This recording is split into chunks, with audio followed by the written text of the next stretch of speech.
No se pueden reír de nada. Si hicieron eso, son unos reverendos hijos de puta, realmente. Explicaste a los acusados de bestias. Es que son unas bestias. ¿Por qué? Son todos unas bestias. Por cómo le pegaron, por cómo gritaban, por todo lo que hicieron después, por cómo acusaron a un inocente. Son unos violentos, son unas bestias, son unos mentirosos.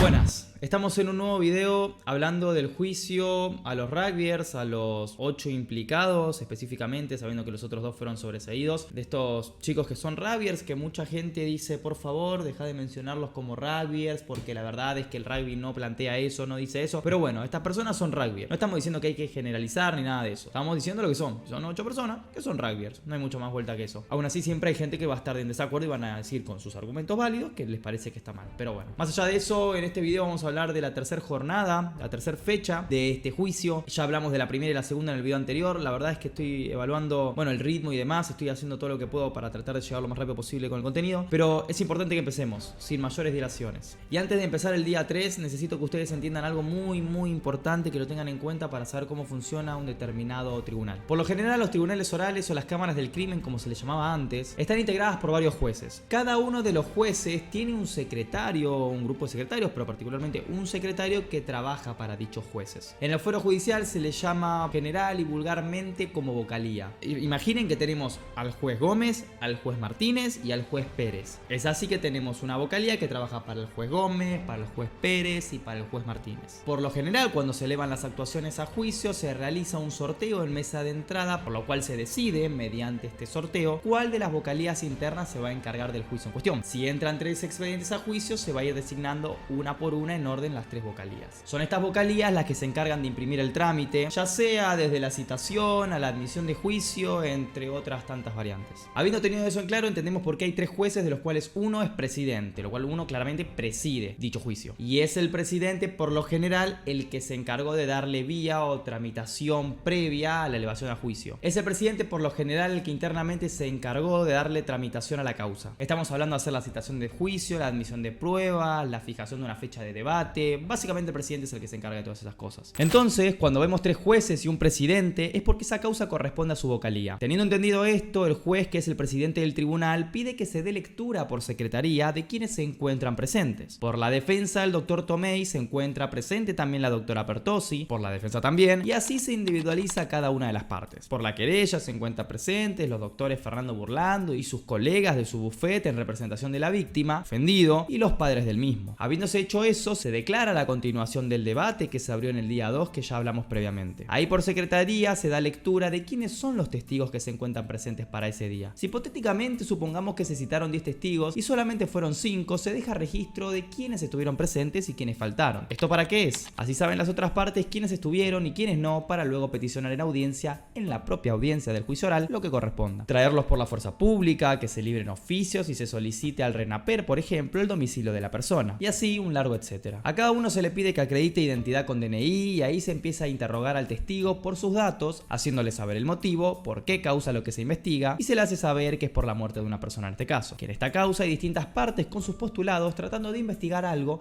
y que por ese interés la persona fue citada. No puedes reírte en un juicio en tu contra, menos frente a los padres del hijo que brutalmente golpeaste hasta su muerte. Recién en una entrevista me enteré de la actitud de los acusados. Me puse en el lugar de esos padres y no me salió otra cosa que un reverendos hijos de puta. Hoy los imputados interactuaron mucho entre ellos y se rieron. Inclusive cuando nombraron a Pablo Ventura como testigo también se rieron.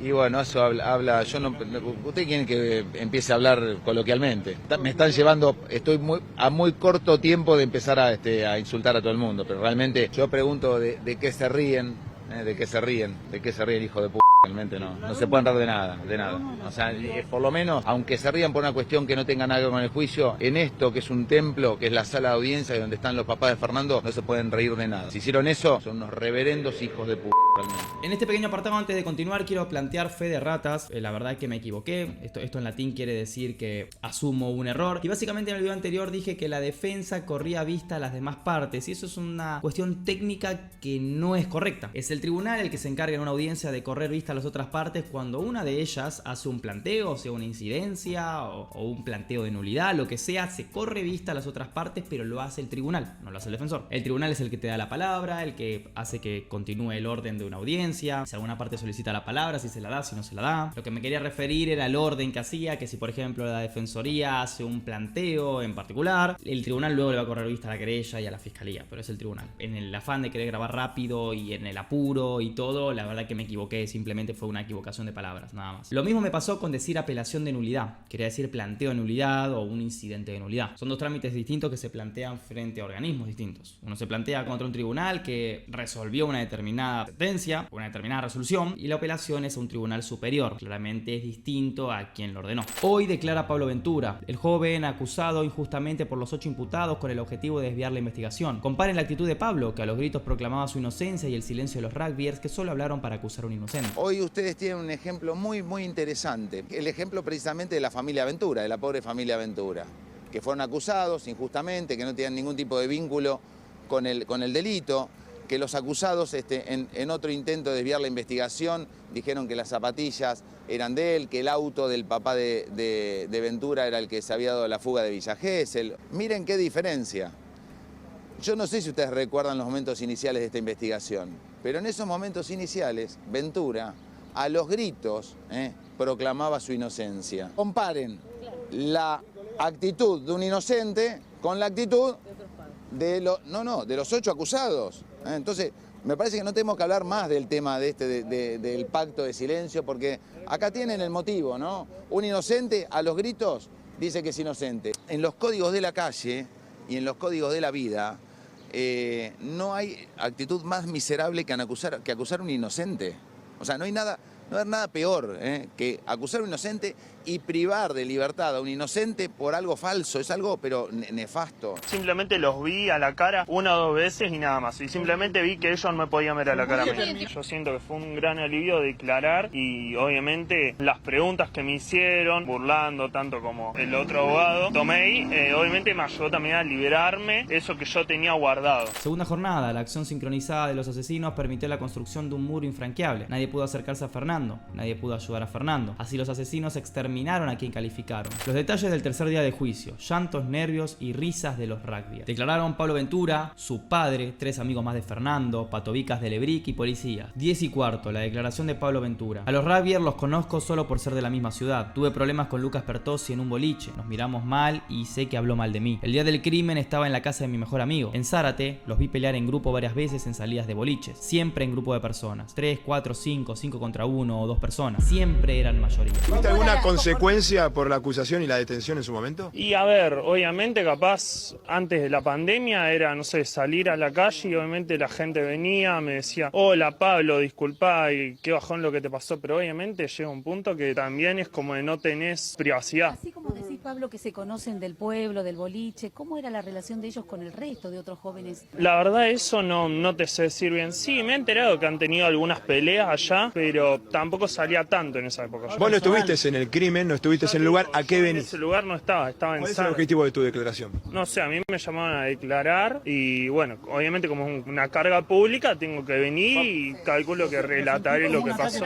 Sí. ¿Te habló en un momento de que hubo un traidor, un delator, digamos, alguien que le dijo a la policía que esa zapatilla ensangrentada que encontraron en la casa de Gesell era tuya? ¿Al día de hoy sabés quién fue? No, al día de hoy no sé quién fue y nadie me dijo. ¿Por qué era tu enemistad con Lucas? ¿Por qué decías vos que lo odiabas? No, una vez nos vimos mal y bueno, o sea, me enteré que una vez tuvo pelea con un conocido mío, pero nada más. ¿Te sorprendió lo que hicieron? No, la verdad no me sorprendió. Y porque ya habían tenido peleas. Pablo, ¿cómo te enteraste de la acusación en tu contra? ¿Cómo, en su momento? Claro. Cuando me van a buscar a mi casa. 1 hora después me avisan y bueno, ahí me entero de todo. 10:40, los chats que ratificó Ventura. Ojalá los bien metan en cana. Sí, los odio a Lucas Pertossi más que nada. Y Benicelli también. ¿A qué hora venís? Llámame cuando estés afuera. En medio de la declaración exhiben supuestos chats del testigo donde dice que odia a Pertossi. Pablo Ventura los reconoce. El abogado Fernando Burlando le preguntó si odiaba a los acusados. El testigo dijo que no. Aparentemente, alguno de los que se la mandaron me nombró. No tiene lógica, dice otro mensaje. Dios, qué bronca. Si me nombró alguno fue Pertossi por hacerse el gracioso. Alta bronca, te juro que se la pego. Fue uno de los mensajes leídos por la fiscalía. 11:10. Declara el padre Pablo Ventura Ventura. El abogado que defiende a los rugbyers comenzó preguntándole a José María Ventura por la demanda por daños y perjuicios que su hijo le realizó al Poder Judicial y a la Procuración, donde reclama 10 millones de pesos. Habría que hablar con el abogado, dijo el testigo. Sí. En momentos de tensión, pero también de liberarse tal vez de todas estas acusaciones, ¿no? Y sí, es una forma también de poder ayudar a los papás de Fernando para que todo eso se esclarezca bien, que yo pienso que está todo esclarecido. Podemos dar una mano en todo lo que se pueda, te podés imaginar. ¿Un diálogo de padre a padre? No, solamente en un momento me encontré con uno y bueno... ¿Con cuál? Con el papá de Guarino. ¿Qué le dijo? Y fue un monólogo de él y yo lo mandé... Te podés imaginar. No, para nada, lejos de todo eso. Hablábamos de los cambios tal vez en ese momento que tuvo la vida de su hijo y la suya. Y de todos, de toda la familia. La verdad que de toda la familia, no te lo puedo negar. 11:20. Terminó la declaración de José María Ventura. Luego de una breve declaración, el padre de Pablo habló con la prensa en la puerta de los tribunales. La detención de Pablo nos cambió la vida y nunca supimos quién lo nombró. Nos hizo un daño muy grande a la familia. Estuvimos muy expuestos, dijo. Y luego agregó: mi hijo en un momento no quería salir de la casa, no quería entrenar. Fue saliendo de a poco. Empezó a remar y a entrenar. Sentimos mucha bronca. ¿Por qué tanta cizaña? Con mi hijo hicieron un acto de cobardía total. Nombraron a un inocente, querer involucrarlo, y no lo digo por los 8, lo digo por los 10. Guarino y Milanesi estuvieron en el allanamiento cuando fueron detenidos, y escucharon quién lo nombró y no dijeron nada. Son unos cobardes. 11:30, la declaración de Franco Cervera. Recuerdo que había una persona con flequillo que no paraba de gritar, arengaba, pegándole a cualquiera que se acercaba a él, a Fernando, a los que íbamos para ese lado. Era Ayrton Violas. 12:30, la declaración de Luciano Bonamaison. Vi cuando Máximo Thompson le pega una patada a Fernando con odio, brutalidad y con intención de matarlo. Dentro del boliche, la pelea empezó con Luciano Pertossi. Mátenlo, negro de mierda, fue la frase que recuerda a Luciano del momento de la golpiza. 13 horas, la declaración de Juan Manuel Pereira. A mí Luciano Pertossi me pegó dentro del boliche. Afuera sentí una piña desde atrás que me dejó aturdido y fui a avisarle a los chicos que salgan. 14 horas, la declaración de Alejandro Muñoz, jefe de seguridad del boliche Lebric. El jefe de seguridad se quebró y lo mismo pasó con Graciela, la madre de Fernando. Debió ser consolada por los abogados querellantes. La frase que retumbó fue: nunca vi nada igual. Hace 20 años que laburo de esto y jamás vi una cosa así. Una hazaña brutal. Veía patadas, patadas y patadas. Se turnaban para pegarle. Algunos cubrían a los amigos y otros iban a pegarle a Fernando. En un momento, Fernando se quiso levantar y uno de los chicos de pelito largo y rodete le pegó una patada. Eran patadas y patadas. Fernando no se levantó nunca más y le seguían pegando. Con la altura que tenés, chicos, disculpen. Las sensaciones solamente con las que te vas el día de hoy. Una parte que vos dijiste. De mi parte, más aliviado porque pude contar todo. ¿Podés contar qué pasó dentro del boliche, por favor? Cuidado con el caño. Fue una pelea entre dos grupos. ¿Y vos no pudiste sacarlo a Thompson solo? No. ¿Oponía mucha resistencia, Sí. mucha fuerza? Perdón, chicos. ¿Cómo estaba él? estaba fuera de sí. Sí. Alejandro, vos sabés que lo que viviste nunca lo habías visto, nunca lo habías vivido y que no Por favor, pudiste dormir porque chicos.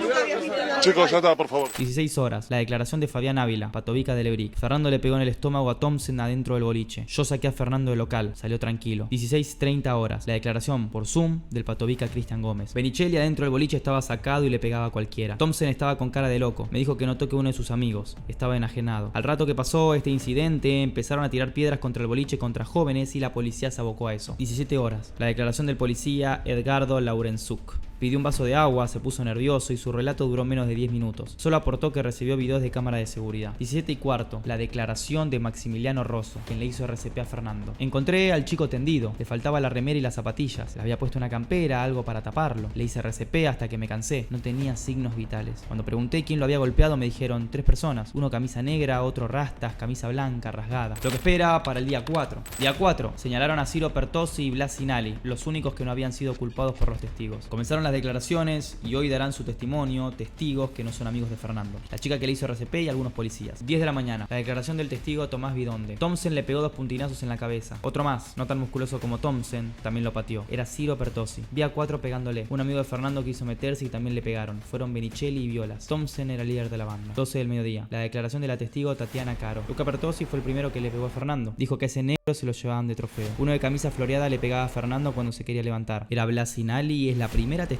que lo nombra. Ese rugbyer tiene ADN en las uñas de la víctima. Le pegaban como a una bolsa de papas. 13 horas, la declaración del taxista Marcos Acevedo. El taxista estaba en la vereda con su auto esperando a otra persona. Fueron directo a buscarlo a Fernando. Le decían negro. Mierda, ¿por qué no nos decís ahora lo que nos decías adentro? 13:30 horas, la declaración de Virginia Pérez, quien le hizo RCP a Fernando. Primero lo asistió un policía a Fernando, pero estaba muy nervioso. Se acercaron después más policías y yo les iba marcando el ritmo de RCP. Yo le tenía la cabeza a Fernando, estaba llena de sangre, tenía un golpe fuerte en la cara. Saqué fotos en ese momento, dijo, y burlando pidió que se agreguen al expediente pese a la oposición de Tomei. La defensa no paró de atacarme, me preguntaban cómo se hacía un RCP, que lo haga paso a paso, lento, los ridiculicé, sabía que iban a ir por ahí. Fue mucho ataque, yo sabía de entrada que me iban a agarrar por el lado de parte de la culpa fue tuya, porque hiciste mal el RCP, porque lo movieron cuando no lo tenían que mover. Calificaste a los acusados de bestias. Es que son unas bestias. ¿Por qué? Son todos unas bestias. Por cómo le pegaron, por cómo gritaban, por todo lo que hicieron después, por cómo acusaron a inocentes. Son unos violentos, son unas bestias, son unos mentirosos. Pero fue una bestialidad ver el después. Yo creo que lo peor de todo fue el después de la pelea, sobre todo para mí, que tuve todo el tiempo al lado de Fernando. Darle un abrazo a los papás de Fernando, ¿pudiste hacerlo? Lo primero que veo son ellos dos que me estaban mirando con una sonrisa y ahí dije, listo, tengo que agarrar más coraje todavía porque están confiando 100% en mí y no es que los veía, me estaban sonriendo. Y eso me dio como el doble de fuerza como para decir, listo, hoy todos los que venimos, no yo, somos todos la voz de Fernando. Vamos a volver a algo que trajo bastante polémica, que lo mencioné en el video anterior, que tiene que ver con el tema de los barbijos. Es algo que realmente trae mucha polémica y hay mucha gente que no entiende. ¿Pueden estar? ¿No pueden estar? ¿Cómo funciona? ¿Es legal? ¿No es legal? En la rueda de reconocimiento, también llamado careo de testigos y bueno, careo de los imputados. Bueno, ¿se puede? ¿No se puede? Bueno, vamos a explicarlo porque quiero que no queden más dudas. Así que continuamos. El tema de los barbijos es sin duda algo polémico. Si observamos, como ya dijimos, los acusados del homicidio de Fernando tienen cortes similares, prendas similares, barbijos iguales y vienen sentándose en un orden establecido que en teoría uno de los más señalados, como es Thompson, se sienta en el fondo. Todos dicen, ¿por qué no se sacan los barbijos y listo? La doctrina separa lo que es un sujeto de prueba y un objeto de prueba. Acuérdense que en la Argentina rige el artículo 18 de la Constitución Nacional, que es el derecho de defensa en juicio. Artículo 18, ningún habitante de la nación puede ser penado sin juicio previo fundado en ley anterior al hecho del proceso, ni juzgado por comisiones especiales o sacado de los jueces designados por la ley antes del hecho de la causa. Nadie puede ser obligado a declarar contra sí mismo ni arrestado sino en virtud de orden escrita de autoridad competente. Es inviolable la defensa en juicio de la persona y de los derechos, por lo cual nadie se encuentra obligado a declarar contra sí mismo. Entonces los imputados no pueden ser obligados a confesar el hecho si así ellos lo cometieron. Es una garantía constitucional que la asiste la Argentina y además pactos de derechos humanos de índole internacional. Habiendo entendido esto, amigos, tienen que entender realmente entonces qué es un sujeto de prueba y qué es un objeto de prueba. Continuemos. Cuando una persona opera como un sujeto de prueba, le asiste el derecho de abstenerse a prestar declaración, es decir, la garantía constitucional y que sus dichos no sean empleados en su contra. Cuando uno opera como objeto de prueba, sí puede emplearse todo lo que reviste o abarca como objeto de prueba y el imputado no puede negarse. Por ejemplo, una audiencia de reconocimiento de personas, porque ahí no está declarando contra sí mismo y no puede negarse a participar de ella, porque solamente se está abarcando la descripción morfofisonómica del mismo y como tal no puede negarse. Está participando ahí como un objeto de prueba. La descripción física entra en juego y por lo cual la garantía constitucional no estaría siendo vulnerada. El imputado sí puede elegir cómo ir vestido, solicitar que las personas que integran la rueda posean características físicas similares a él, tatuajes y hasta el orden en el cual se van a ubicar en la rueda de reconocimiento las personas. Es parte de su derecho. Otras cuestiones que abarca lo que sería objeto de prueba sería una extracción de saliva o de sangre, es decir, compulsivamente. El tema de la compulsión, la doctrina no es conteste, o sea, uniforme en su opinión. Algunos plantean que se puede negar, pero la gran mayoría plantea que no podrían negarse. Al no ser una audiencia de rueda de reconocimiento de personas, su presencia en la sala de audiencias, mientras los testigos declaran, ellos no obrarían como objeto de prueba y como tal entraría como un gris. Al estar en ese gris, es por eso que ellos entran con los barbijos para tratar de confundir a los testigos y como sucedió en el día 3, que a uno de los testigos se le dificultó el reconocimiento de todos los imputados. O sea, claramente es una estrategia por parte del abogado defensor que no niega el hecho, pero trata de valerse de estos grises para tratar de aminorar la responsabilidad de sus defendidos, de sus asistidos, o para desligar responsabilidad y desvincularlos del proceso, en el mejor de los casos para el defensor. No es lo mismo que te indiquen 5 testigos como la persona que golpea a otra, a que sean 3 testigos que no están del todo seguros y que uno de esos otros 2 restantes diga que te vio y el otro restante diga que no te vio. Claramente, ante la duda, indubio pro reo. Eso quiere decir que siempre ante una duda razonable se va a estar a favor del imputado porque justamente lo que se le estaría coartando es una libertad, el derecho a la libertad, que es uno de los derechos más importantes para nuestra Constitución y en cualquier Estado de Derecho, y son principios que limitan el poder punitivo del Estado, por lo cual el derecho penal busca limitar ese poder punitivo en pos de la libertad del individuo, de la inocencia.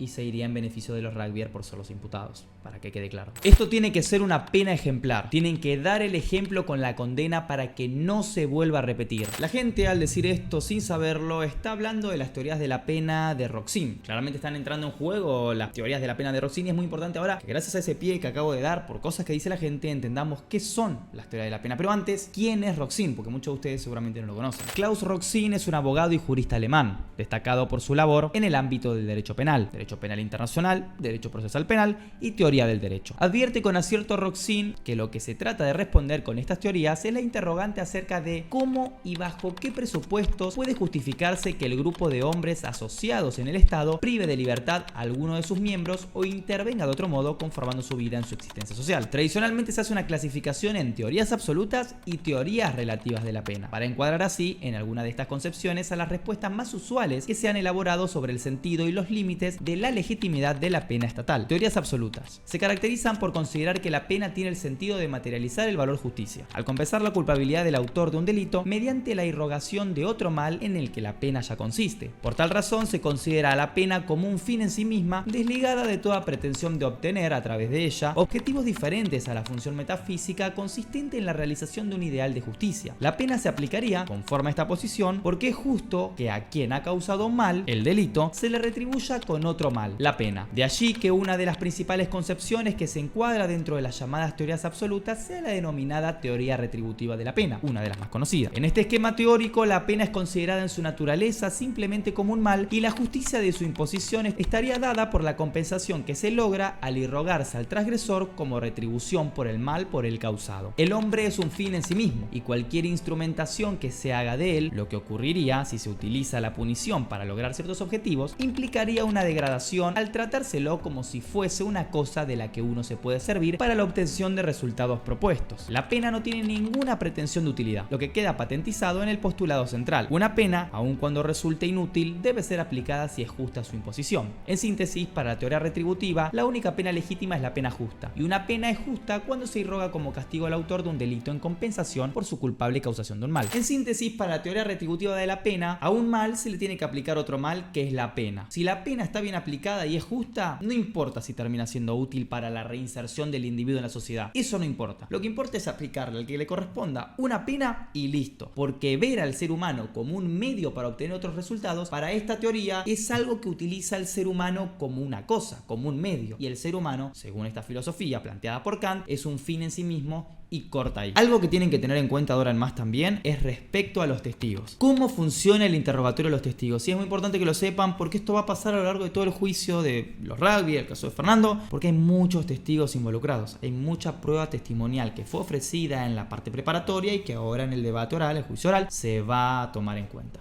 Pero primero hay que entender también los tipos de testigos, si son directos, indirectos, de escucha, policial, pero bueno, paso a paso vamos a explicarlos. Primero hay que entender los tipos de testigos. Directos. Estos son los testigos que han visto en primera persona el hecho y lo han percibido sin intermediaciones por parte de sus sentidos. Indirectos. Son aquellos testigos que toman contacto con el hecho no con la totalidad de los sentidos, sino quizá solo con uno de ellos. Por ejemplo, no vio que una persona le disparó con el arma a otra, pero sí escuchó el disparo y luego vio a una persona corriendo con un arma en la mano. De escucha.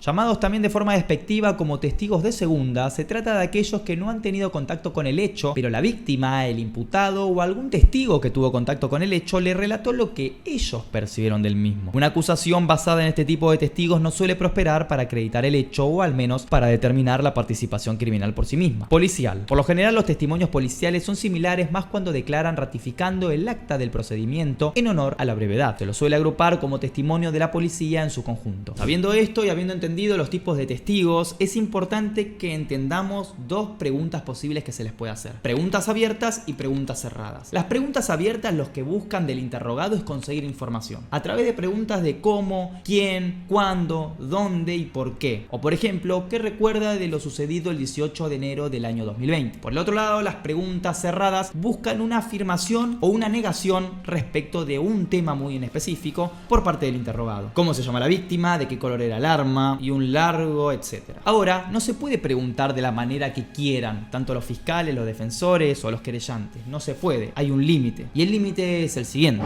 ¿Hay un límite al contenido de las preguntas? La respuesta es sí. Artículo 364 del Código Procesal Penal de la Provincia de Buenos Aires. Interrogatorios. El tribunal, por intermedio de su presidente, controlará los interrogatorios que formule el Ministerio Público Fiscal, las otras partes y los defensores, rechazando así las preguntas inadmisibles, capciosas o impertinentes. Excepcionalmente, si al término de cada exposición quedasen dudas sobre uno o más puntos, los miembros del tribunal podrán formular preguntas aclaratorias sobre los mismos a quienes comparezcan a declarar el juicio. Hay preguntas que se pueden hacer y otro tipo de preguntas que no se pueden hacer hacia los testigos. No están permitidas las preguntas indicativas, capciosas, impertinentes, sean irrelevantes u opiniones, o cuestiones que sean imperativas queriendo obligar al testigo a decir algo que no dijo. Estas claramente no pueden ser llevadas a cabo a la hora de formular interrogantes hacia él o los testigos. Primero que nada, preguntas sugestivas indicativas, o sea, con su pregunta están indicando o sugiriendo una respuesta. Es claro, lo dice ahí, son muy claras, es entendible a lo que se refiere. Son las preguntas que en su mismo contenido se induce una respuesta. ¿Era de color negro el arma utilizada por el asesino? No se pregunta así, se pregunta de qué color era el arma utilizada por el asesino. Pero van a depender mucho si son sugestivas o no, si es un examen de un testigo, por ejemplo, eso quiere decir que una parte ofreció a un determinado testigo, el defensor por ejemplo, un testigo, y le hace unas preguntas, lo está examinando, está realizándole las primeras preguntas, si serían sugestivas. Ahora, jugando por ejemplo, no será sugestiva esa misma pregunta de ¿era de color negro esa arma usada por el asesino? Si viene un contraexamen por una contraparte, que no es el defensor, sino puede ser la querella o la fiscalía, ya ahí cambia el contexto, y ahí ya cambia si es un examen o un contraexamen y si es una pregunta sugestiva o no, porque ya esa información la dio previamente el testigo. ¿Entienden la diferencia? Eso es muy importante que lo tengan en cuenta. A lo sumo puede ser sobreabundante y el tribunal puede decir que por favor se limite o se extralimite a preguntas directas que no sobreabunden. Preguntas capciosas confunden. Claramente lo dice su nombre. Son preguntas que confunden al interrogado, al testigo y que no se termina de entender claramente lo que está queriendo saber, lo que está queriendo preguntar. Por ejemplo, ¿usted se encontraba adentro del patio de afuera del galpón en donde pasó el hecho? Claramente no se entiende, o es más difícil. Otras preguntas que no se pueden hacer son las preguntas impertinentes, por irrelevantes y plantear opinión. Básicamente, preguntas que no tienen nada que ver con la participación criminal o la participación de los individuos en cuestión. Por ejemplo, ¿sabe usted si al imputado le gusta el helado de limón? No tiene nada que ver eso con el crimen en cuestión. Un arma de fuego, un cadáver, ¿no? Cierta violencia en el ambiente, en el espacio socioambiental. Ahora sería distinto si hay helado cerca del cadáver, ¿no? Pero no estamos hablando de eso. Pero depende mucho del contexto. La opinión también es impertinente cuando quien realiza la pregunta está dando su opinión en vez de realizar una pregunta al testigo. Porque yo recuerdo que esas secuelas en el cuerpo la dejan el calibre 22. Y por lo tanto el arma utilizada debe ser de ese calibre. A lo sumo va al final, en el alegato, no en el interrogatorio de los testigos. Las partes involucradas, sean la defensa, la querella o el fiscal, pueden ofrecer prueba testimonial, testigos para que vayan a declarar y ser interrogados en un juicio. Ahora, generalmente hay una regla general que en el Código Procesal Penal de la Provincia de Buenos Aires es así, que el que ofrece una determinada prueba testimonial es el primero que empieza a interrogar al testigo, el que lo empieza a examinar primero. Y es ahí donde después las otras partes pueden repreguntar, interrogar, contraexaminar al testigo. Va en orden, si empezó el defensor, después sigue la querella y el fiscal, y si empezó el fiscal porque era un testigo de la fiscalía,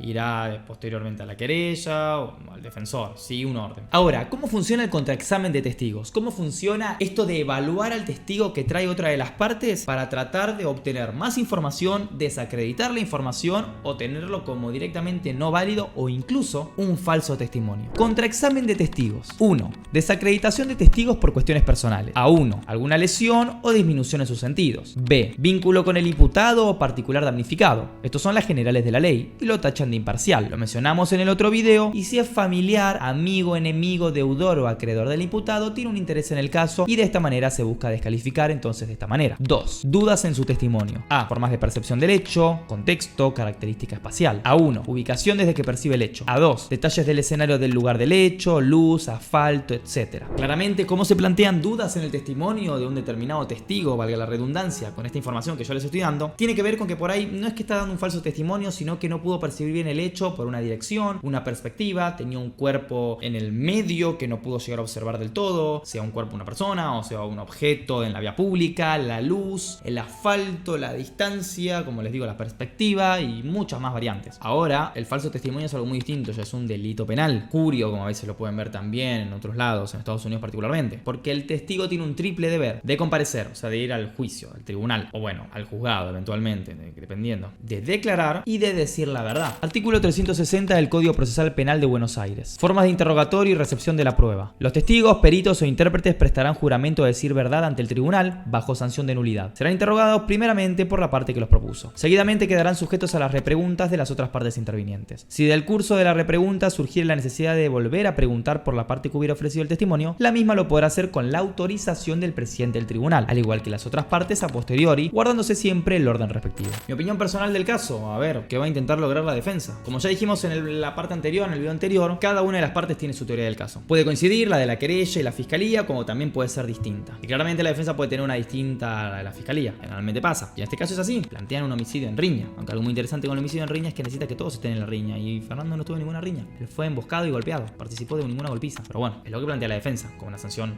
mucho menor. ¿Qué significa ser abogado defensor en un juicio? ¿Negar absolutamente todos los hechos? No. ¿Negar absolutamente todos los hechos controvertidos, como en el derecho civil? No, para nada. No necesariamente, sino que lo que pueden hacer es no discutir la veracidad de los hechos, pero sí ir por el lado de los grises, de la duda, para así tratar de modificar un poco el rumbo de las sanciones a futuro si es que el tribunal resuelve. Lo que se suele hacer es tratar de adecuar a través de las estrategias para que los hechos que si no son cuestionados o de los cuales no se duda de su existencia se acomoden a tu postura. Entonces, ¿qué busca la defensa? Trata de lograr que los testigos no logren identificar de manera clara cuál es la conducta delictiva que tuvieron cada uno en la participación del hecho del homicidio de Fernando. Si vos no tenés de manera clara, detallada el hecho delictivo, entonces no le podés acusar un delito a una persona de la cual no tenés con claridad su conducta. En caso de duda, siempre en beneficio del imputado y de esa manera intentar desligar responsabilidad de cuantos asistidos puedas. Claramente lo que busca es plantear la duda razonable en cuanto más asistidos puedas. En tanto a aquellos que no hay una duda de la responsabilidad, uno trata de atacar el proceso y la forma en la que se produce una prueba. Y esto es muy importante que lo tengan en cuenta porque es lo que en su momento trató de plantear el incidente de nulidad Tomei con las actas, ¿se acuerdan? ¿Pero por qué? Básicamente porque la prueba, para que valga, tiene que ser válidamente incorporada en el proceso por un sujeto que produce la prueba a través de un medio de prueba que es idóneo, como los tipificados de manera específica dentro de los códigos procesales penales, que cuando te hablan de medios de prueba, te habla de los admitidos. Cuando hablamos de sujetos de prueba, ¿de qué estamos hablando? Básicamente de aquellos sujetos que crean la prueba. Por ejemplo, los policías con sus actas sumariales respecto de, por ejemplo, el secuestro de zapatillas, de vainas servidas de algún arma, etc. Estos policías labran un acta y básicamente la defensa ataca al medio de prueba con que no es idóneo. Pero esto no es porque el sujeto de prueba, en este caso el policía, no es idóneo para crear prueba, no, sino que el medio de prueba no resguardó el debido proceso para evitar la alteración de los mismos. Si por ejemplo, no sé, secuestro 10 zapatillas y es equivocado el lugar, por ejemplo fue en Villa Gesell y ponen que fue en Mar del Plata, o el día que fue el 2 de enero y pones el 31 de diciembre, y en vez de la calle Libertador 1100 pones Corrientes al 1900, claramente está alterada la forma en la que se produjo esa prueba y es nulo. Básicamente, un defensor astuto puede pedir el incidente de nulidad y se lo tienen que dar. Si bien el medio de prueba es válido, por ahí una zapatilla que formó parte de la patada hacia Fernando, hablando hipotéticamente, esa prueba objetivamente no podría ser tenida en cuenta y tiene que ser decretada como nula. Y más allá que si bien el medio puede ser válido, tendría que ser declarada como nula por tener vicios dicho medio de prueba. ¿Qué es lo que pasa ahí? Si se declaran nulas esas actas, después, por ejemplo, hipotéticamente hablando, aunque tenga las zapatillas de Thompson con sangre y cuando se hace el cotejo sobre el cuerpo coincide con las marcas dejadas en el mismo, no podrías valerte de esas zapatillas porque la forma en la que fue incorporada al proceso es una forma ilícita. Esto era lo que estaba tratando de demostrar el abogado defensor de los rugbyers, Hugo Tomei. Él se está valiendo de todos los vericuetos procesales que puede para tratar de declarar las pruebas más contundentes que orban en contra de sus asistidos. Básicamente lo que busca es tratar de que las pruebas más contundentes en contra de sus asistidos se declaren nulas, pero no pudo, no se le asistió.